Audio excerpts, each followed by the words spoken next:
Hey everybody, we've been busy getting ready for Thanksgiving, but I wanted to take the time to wish everybody a happy Thanksgiving here in the U.S.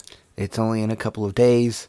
There's lots of cooking and cleaning to be done and preparing for family, and depending on when you do all of your events, it could be today, or Wednesday, or Thursday, or Friday, Saturday, or even Sunday. We used to split up multiple families over multiple days and do one group on Thursday and then maybe Friday and Saturday. Gobble, gobble, gobble. I can remember one year doing at least 4 different Thanksgivings.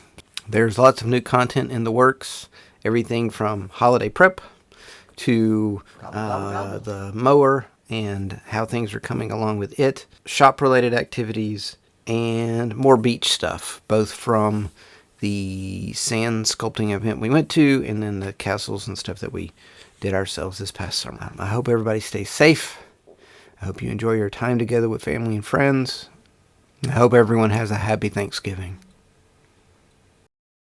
Thanks for watching. I hope you enjoyed it. Too many hobbies, not enough time. It's a theme song, y'all.